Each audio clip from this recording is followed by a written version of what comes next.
Okay, so this is kind of a weird one, but I posted the podcast last week, sort of towards the end. There was a question about if I would ever take a gig, and I mentioned that my number one choice would be Rascal Flatts, and there was admittedly like kind of a weird reaction to that. Some people really, some people really dislike that Rascal answer. Flatts sucks. And even I understand it. It's a very odd band for me to say, because it's not like my style is pop country necessarily. But I wanted to offer a slightly further explanation in closing out this podcast as to why that specific style of music has any appeal to me at all, because I think a lot of people would probably put me closer into like a prog-ish category or some rock band or things like that. But one of the things that I love about a band like Rascal Flatts, and it's not just them, it applies also to, to Taylor Swift, to like anybody in the singer-songwriter type category, like why that category is valuable to me. And it's because there's this interesting history with country music a lot of people don't understand. My mom listened to country. I grew up listening to country, so that's my personal connection to it. But I totally get the cringe factor that people, associate with country music. I totally understand that singing about back roads and pickup trucks and cut off jeans, I get it. I hear the same lyrics you do. It's real corny. But country music really has its roots in folk. And folk music was used to tell stories and preserve stories within certain communities, which is a very interesting part of that genre. It is storytelling music. When you think about like Americana and indie folk and even all the way up to modern pop country, a lot of the lack of that metaphorical lyricism that they use, where it's like really direct and we're just saying the weird part out loud, like a lot of that stuff is rooted in the fact that it comes from folk music. And so it was used to preserve and tell stories within communities. So storytelling is at the root of country music.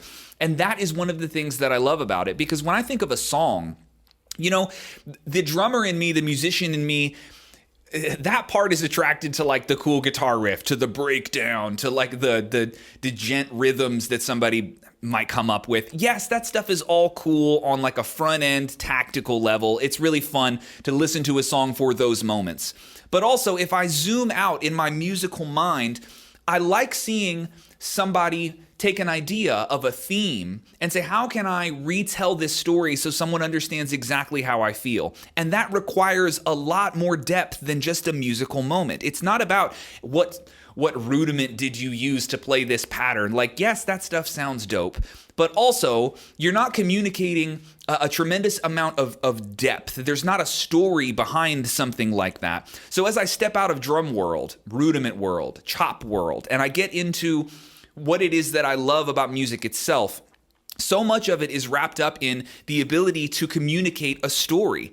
And I genuinely believe this. It's my personal opinion that country music does the best job of this. Some of the best storytellers in music, they're country artists, right? Because that's just the background that genre comes with. Not to say you can't have them in other genres, certainly.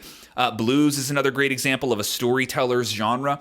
But, if I were to throw out some other artists in that category, besides Rascal Flatts, Brandi Carlile is another one, a powerful, powerful storyteller. Yes, singer-songwriter applies, but also this woman is out here telling stories, powerful, powerful stories that just hit me in a very, very special place. So if you're somebody right now, a lot of younger people sort of have this. They hear country, they hear pickup trucks, and, I don't know, whatever goofy shit people are writing country songs about nowadays. There was that, this is another comedy reference. She thinks my tractor sexy, shit like that. Yeah, there was that Bo Burnham bit where he made fun of modern country music, and he's right. It became very pop focused, and in the name of, collecting a check, right? Yes. If you say, I hate country music, please go back to the roots of country music. Yeah. Listen to Johnny Cash. Listen to Willie Nelson. Put yourself in their shoes while listening to their music and understand that that's where the genre will come from. Sure. But I get the criticism of pop country. It's weird. Well, to go along with your point. Well, here's another metaphor. I'm glad you mentioned that. Like, go back to the roots to understand where it came from. We could say this about hip hop. If you're judging hip hop off of like Lil Yachty, bro, you need to go back and listen to where like that's not a great representation of what hip hop is. Like you're missing stuff. It's slammed into pop culture in a very awkward way, and I will get through it. Don't worry. It's not a criticism of Lil Yachty, but I think a lot of people have like that eye roll kind of reaction. The same way you might roll your eyes at somebody like a Nickelback pop song or something. I get it. I hear the same thing you do. I understand. But there are certain qualities in some of these genres that man, you just got to go back a little bit further and understand where this came from and see that value. So as a storyteller myself, as someone who values that skill set and takes that approach to videography, to drum lessons, to podcasts in some way, you know, I do think about things from like a storyteller's mindset sometimes. And yeah, that's why Rascal Flatts gets the #1 spot. I fucking love their stories. They tell amazing stories, right? And they use all of the tools in the musical arsenal, from texture and dynamics and tones and mixing and aggression, and they use all of it to tell beautiful stories that I find incredibly moving. So anyway, if you were one of the people that shot down Rascal Flatts last week, here's my attempt to tell you, give it another shot. Play, let's close with a song recommendation. These Days? Ooh, throw on These Days, man. That's a good song. Oh my goodness. Beautiful song.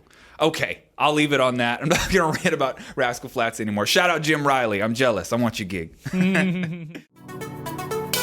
Thank you for watching this clip of the Orlando Drummer Podcast. I hope you enjoyed it. If you're looking for more content like this, including some of my master classes, lesson packs, interviews with other pro drummers, individual chops and grooves, drumless play-alongs, all sorts of stuff, you can find all of that at the link in the description on orlandodrummer.com. You can try it out for 7 days for free to see if you like it. I think you will.